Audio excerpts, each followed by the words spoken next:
Good morning and welcome to Monday morning.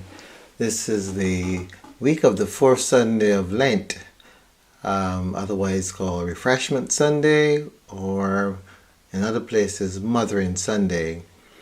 And it is, as usual, a joy to be able to greet you this Monday morning and trusting that you would have had a wonderful weekend, and if you were able to get out to join in some worship, especially Harvest Thanksgiving, hopefully that was a tremendously wonderful experience for you. We continue our devotions this week, and this week I hold the theme, Living by the Word that Comes from God. Living by the Word that comes forth from God.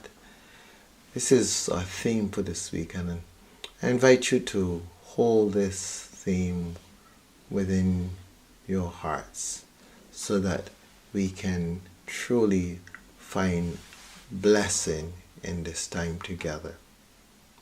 So let us take our time for a few moments and let us go into our meditation period as we open ourselves to God's divine love and presence at this time. So we carve this space out. We carve a space for ourselves. And we delineate that space.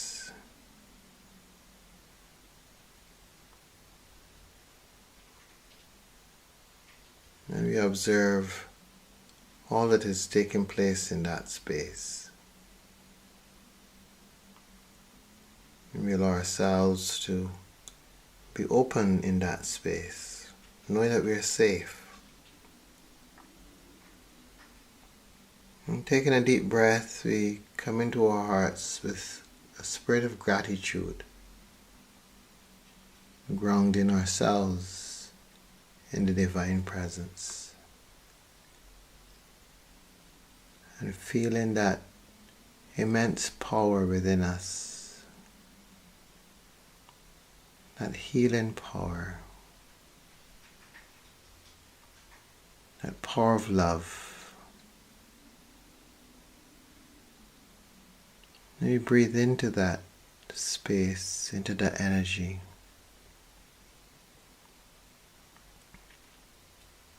And we allow it to take us over.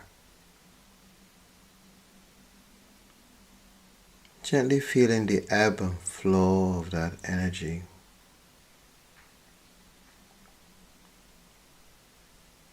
And allowing ourselves to move within that space.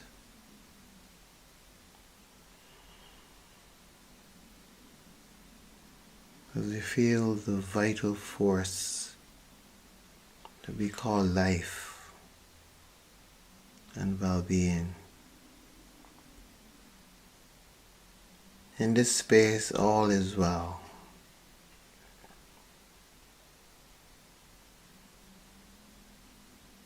Just allow yourself to remain in this space for a while. As we go through this period of devotion,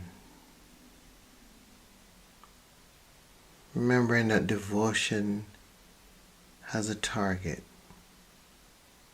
and that target is the Almighty.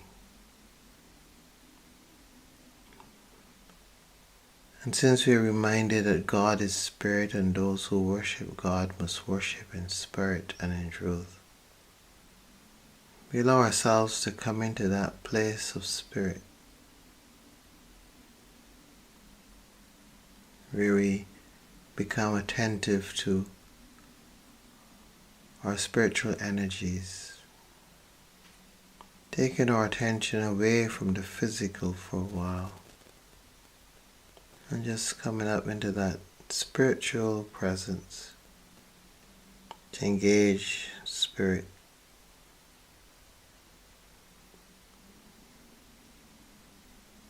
So we sense that spirit that spiritual body that is ourselves. And we seek to make it at one with the Great Spirit. Just allow, just release.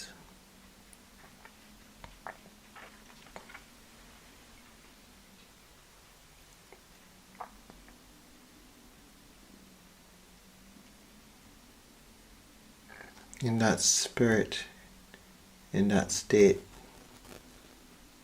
we bring ourselves now to hear a reading from Matthew. Matthew 1.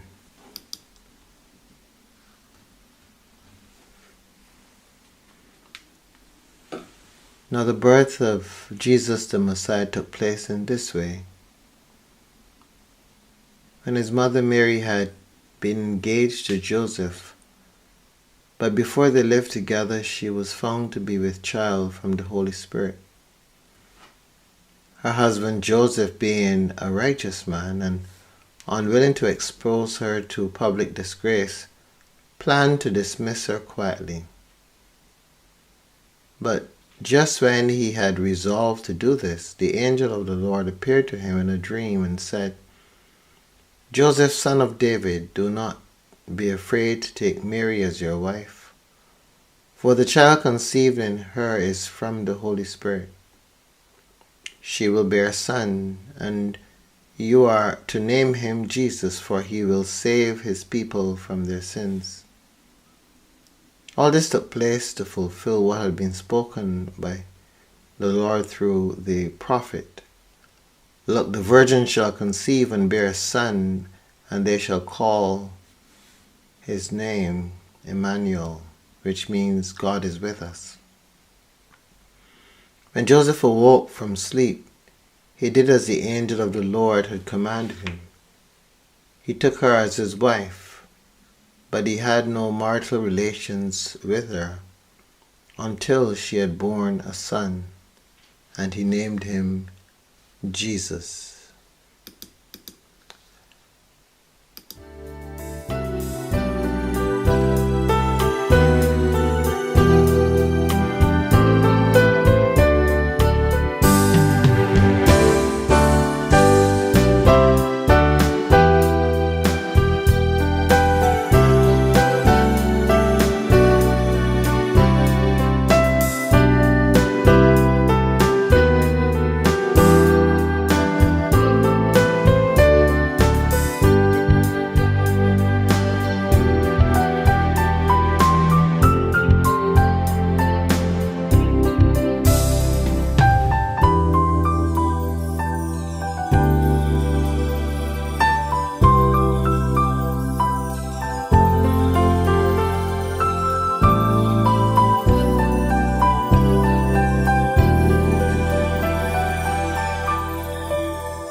Our theme, living by the word that comes forth from God. And we begin today with the story of the annunciation of the birth of Jesus. And in this instance, not the appearance to Mary, but Joseph's experience in a dream. And Joseph being advised to proceed with his plan. And Joseph trusting the message he received in the dream.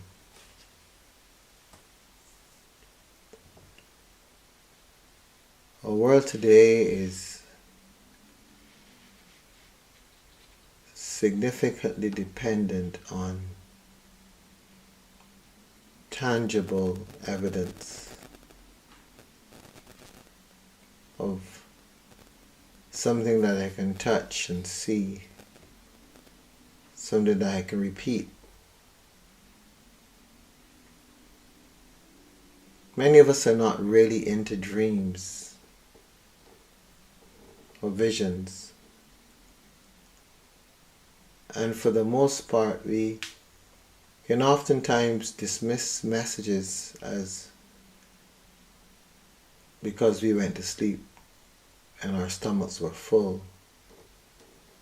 Or we probably were thinking about that before we went to bed. Or some other dismissive message.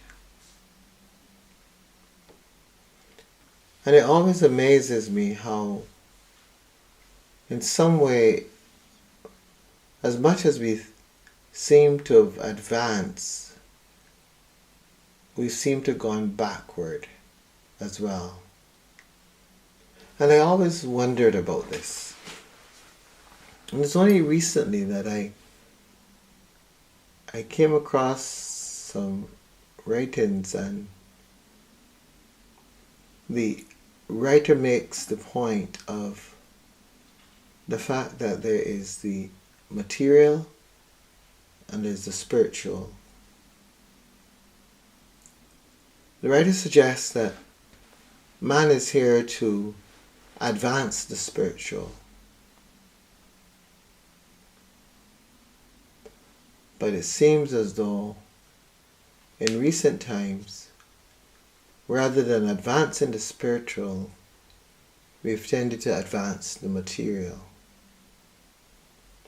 And I believe we all have had some experience of this. You know, even when we make statements about back in the day in the village, where we looked after each other, where persons could leave their homes open and tell their neighbor to have an eye. And sometimes have an eye didn't mean look out for anyone breaking into the house. But have an eye would generally mean, well, you know, if anybody comes by to see me, just let them know that I'm not there, or I've just gone to town. So that have an eye was just a general statement. It wasn't about protection per se, although it could have been at times. But there was a spirit of trust, there was a spirit of openness. We weren't in that heavily materialistic sense.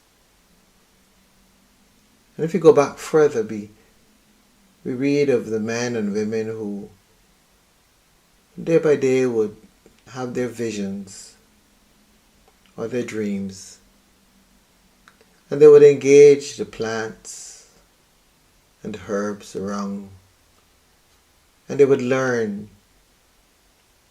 They would learn from the plants themselves how they're to be used and how they're to be put together for any particular remedy. And all this was based on the fact that man is a spiritual being. And as a spiritual being, we could engage spirit. Spirit in its various forms, its various manifestations. But then came along modernity, the industrial age. And with that, we began to move away from the communities, the villages,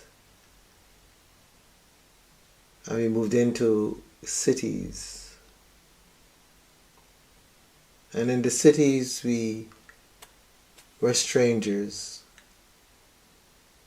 In the cities we learned how to survive,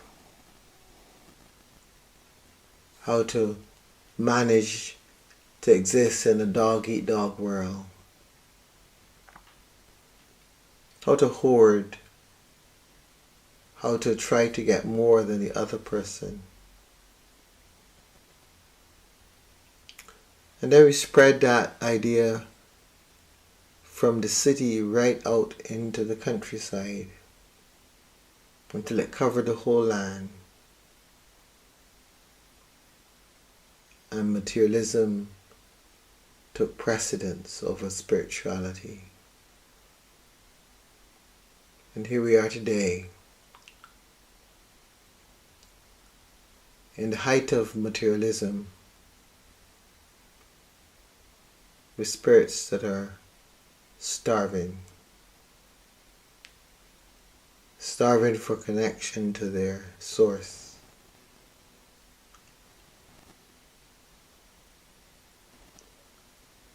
Our reading for this morning brings us back to that. The trust that persons placed in those avenues that were outside of the material. Those men and women who through the years, in listening to the Spirit, discerned, discovered, managed to open up new avenues of engagement, of life.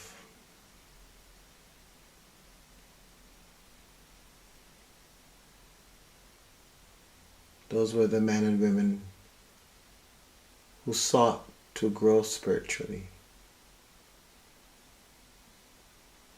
As much as we seem to like the materialistic dimension of our world, the truth is that our world has come to a place where in many ways we feel empty, and we know that there is not much going on. We know deep within our hearts that there's an emptiness.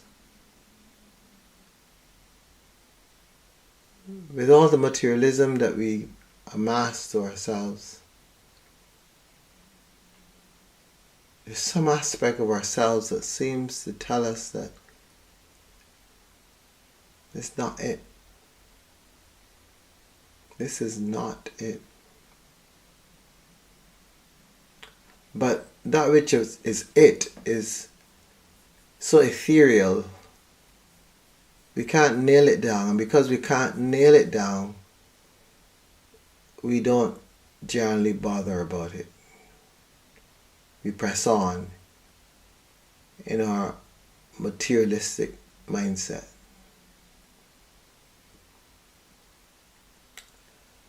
I'm inviting us to consider that maybe it is that we're not here to advance the material. Can we consider that we're here to advance the spiritual?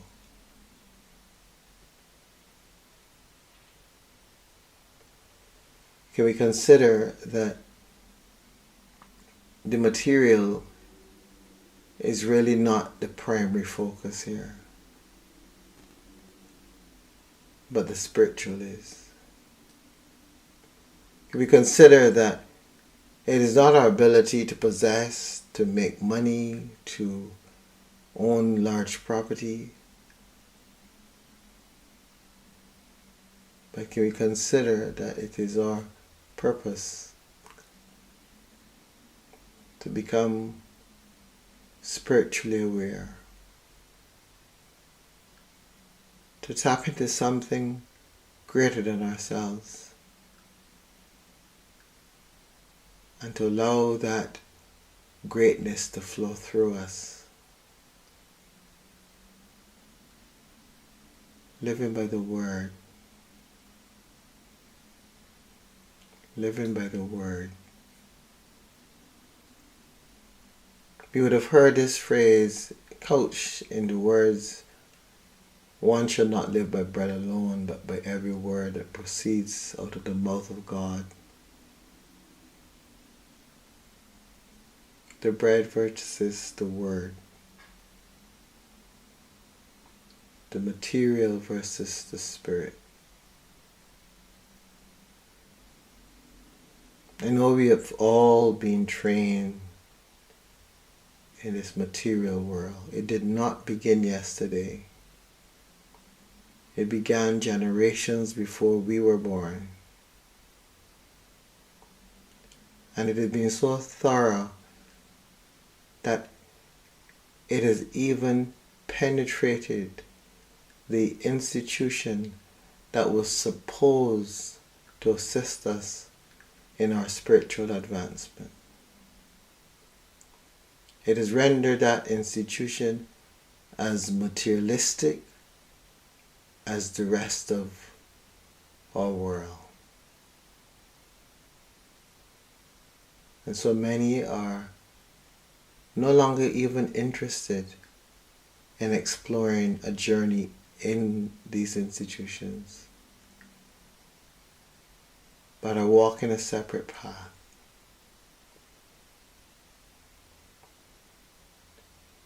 Because as they seek to grow spiritually, they realize that they can't do it in a materialistic context. And so many of them are going off into nature. Some are going off the grid. Some just want to, in some way, reconnect with the earth.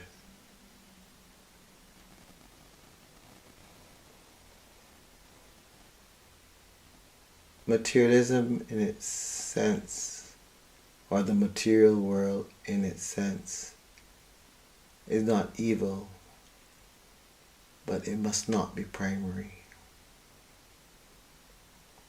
It must not take the place of our spiritual purpose. When it does,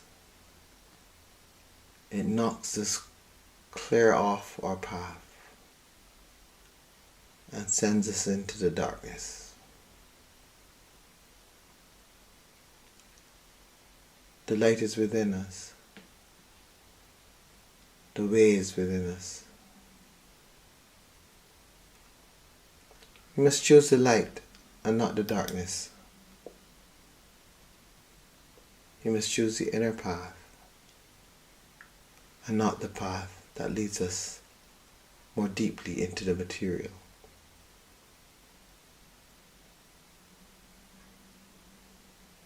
The word that comes from God.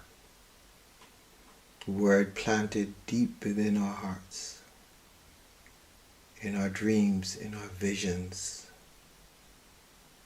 in our aha moments.